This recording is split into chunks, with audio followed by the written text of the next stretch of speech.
Yes, Geordies, welcome to your latest match preview. And tomorrow night, Newcastle United face a daunting task, travelling to Anfield to take on Liverpool in what will be a dress rehearsal for the Cup Final. So Liverpool, probably the toughest game of the season by a country mile because they've actually been the best team in the league by a country mile. They look super comfortable at the Etihad, 2-0 comfortable win when we absolutely struggled there. Liverpool have had one loss all season, that was at home to Forest. Does that give us hope? Probably, but probably not. We'll beat Forest on the weekend, but we've found it difficult, especially in that second half. So going to Anfield is probably a tough ask to deliver any sort of performance or result. However, Newcastle United have shown this season that they can go to the tough places and get a result. We won at Man United, we won at Arsenal, we won at Tottenham. So we do actually have players that can hurt opponents. So we're going to be breaking down what to expect from Liverpool, how Newcastle United might line up. And we're also going to be talking about one individual Newcastle player deserves a lot more credit. So if you are new here, make sure you hit that like button. If you want to see more of a Mango talking about Newcastle United, make sure you hit that subscribe button. But why have Liverpool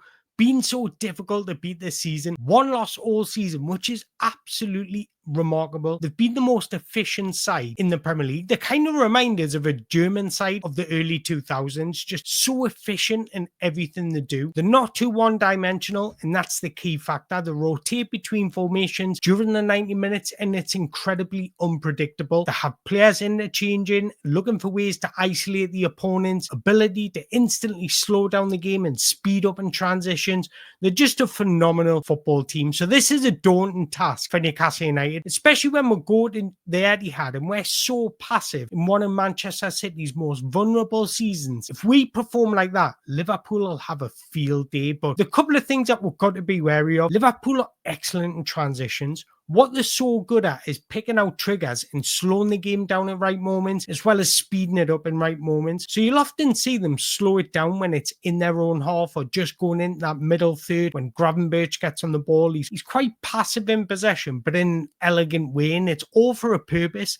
And that's for a purpose to make the opponents think that the game's just going to be a slow tempered rhythm. And then within a click of the fingers, they're at it and they're dynamic and they're moving the ball quickly and they've got players interchanging.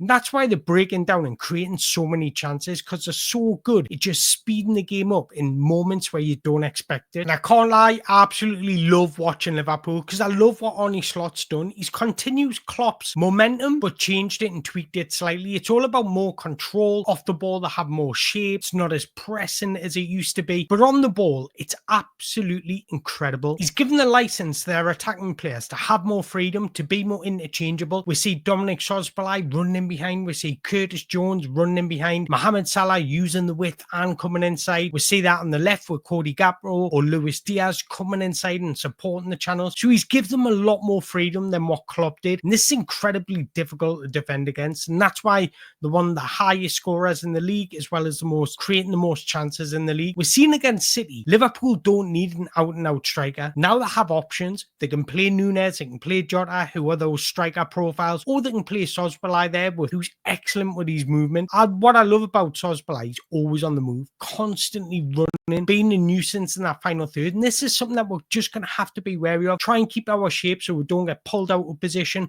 Because once you get pulled out of your position, Liverpool will just exploit that space, and they're so good at it. And obviously, they've got Mohamed Salah, 25 goals, 16 assists in 27 Premier League games this season. That is absolutely outrageous. This kid is going to score every single game. So it's kind of like walking into a game against Liverpool and you're already 1-0 down because I've got Mohamed Salah. Like, his consistency is just outrageous and undoubtedly been the best player in the Premier League this season. But it's the way Liverpool attack. Sometimes they're attacking a 4-3-3, sometimes it's a 4-2-3-1. So the system instantly confuses the opposition. And this is why Liverpool have been so good. Not only have they got the best player in the league, the most consistent player in the league, but the statistics, they've been absolutely outrageous collectively. They've scored the most goals in the Premier League. They've got the highest XG in the Premier League. They've had the most shots per 90 with 16 shots per 90 in the Premier League. They've had the most shots on target per 90. So out of the 16.48 shots, they're averaging 6.04 on target. They've created the most shot creating actions per 90, and they've created the most goal creating actions per 90. That is absolutely insane to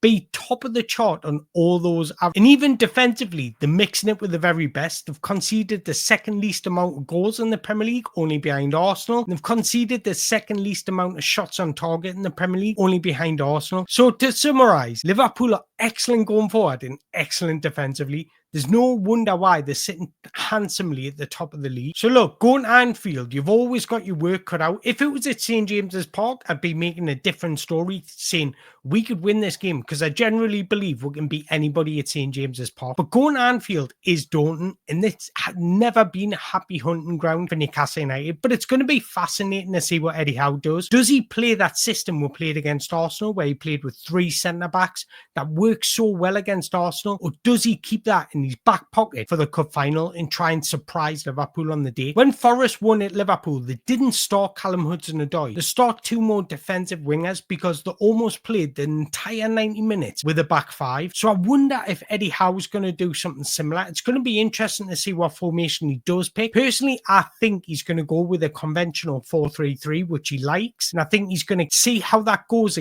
and fares against Liverpool. And if it doesn't work and we get played completely off the park, he's going to play the back 5 in the cup final. That's my instinct. I could be wrong. But whatever system he does pick, whatever positions he does want the players to play in, we need to be moving off the ball, quick in transitions, moving the ball directly and quickly, because this prevents the other team being organised and getting into a low block. So plenty of movement off the ball, which we're normally very good at. Kind of like we did against Arsenal, that controlled chaos we created in the final third will naturally pull the opposition's players out of their positions.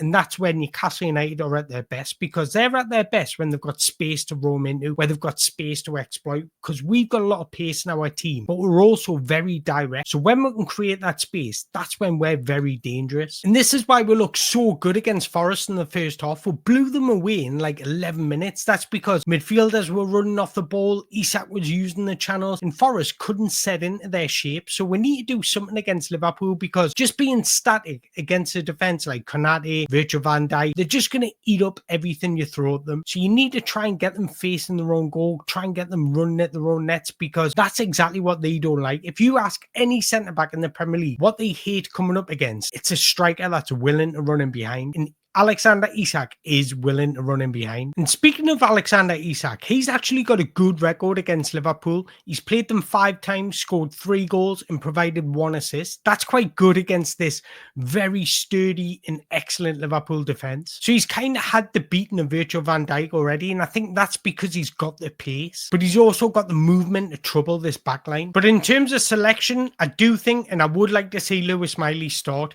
more control in the middle, because we're expected to have less of the ball against Liverpool. That's natural. So when you do receive the ball, you want to make better use of the ball, and you want to have a better control. And I think he gives us that over Joe Willock. And I think Joe Willock played well against Nottingham Forest, especially in that first half. And he's probably unlucky that we are playing Liverpool next, because Tonali's fit. Tonali has to start. We need his aggression, his ball winning ability in the middle of the park, and also his energy. I don't want to see the energy we're seeing against Manchester City. And I don't think we will, because I think Newcastle United are probably going to Anfield and really want to rattle Liverpool, get into Liverpool's heads that we can compete, because that's like a dress rehearsal for the cup final. There's no shame in losing at Liverpool, but it's the manner in which you lose. If we get beat like we did at Man City, Liverpool will be confident going into that cup final.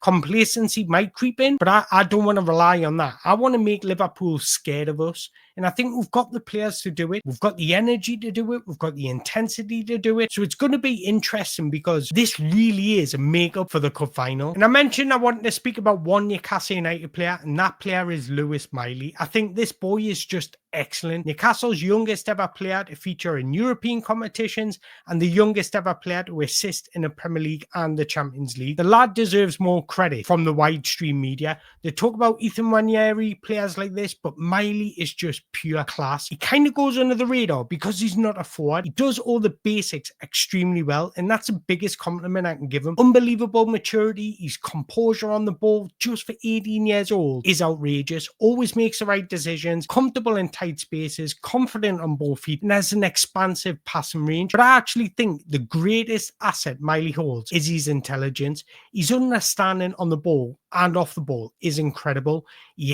When he plays for Newcastle United, he's the rhythm setter. At just 18 years old, he's got excellent movement off the ball. He's got the ability to drift into wide areas, to create overloads. He drifts into dangerous positions. He's comfortable receiving before the lines. He helps make overloads for Newcastle United to help progress the play forwards and begin attacks. But his defensive skill set is incredibly diverse too. He can tackle, intercept, he can block, and he does this all because of his football intelligence. His reading of the game is extraordinary. He plays with his brains and doesn't rely on explosivity. So now that he's back from injury, and when one of Bruno, Tonali, or Joe Linton are missing, I'm actually confident having him as a replacement. He's an excellent understudy and he's got a bright future at Newcastle United. I just wanted to make that point because this boy deserves a lot more credit in the widestream media. So this boy has to start for me, especially with Bruno being injured. So this is what I'm guessing the lineup will be. Nick Pope in nets because I think he's our best shot stopper. It's quite unlucky on Dubravka because I don't think he's put a foot wrong. He was in goal for that 11-game winning streak we went on. But when Pope's back, I think he's our best shot stopper and we need our best shot stopper against Liverpool. Tino, because Liverpool attack with pace, we need his pace. Yes, he can be a bit better in the final third, but we need his pace to support attacks, but also keep up with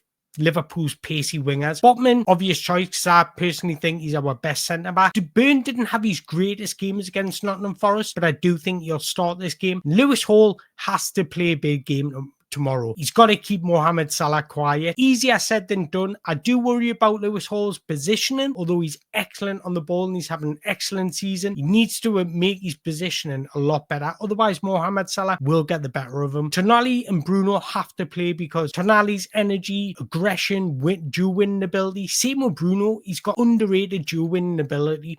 He does a lot defensively for Newcastle United. Although we didn't see that against Man City, I'm sure you'll want to prove that wrong right against Liverpool. Lewis Miley has to start over Joe Willock in my opinion because he's going to make better use of the ball. He's more comfortable on the ball. His composure is outrageous and he allows us just to slow the game down when things are getting on top of us. And then our front three, Murphy, Gordon and Isak, they have to be an outlet for us. They weren't against Manchester City and we struggled to create, we struggled to get the ball forwards pretty much. And against Liverpool, they're going to have to be on the move.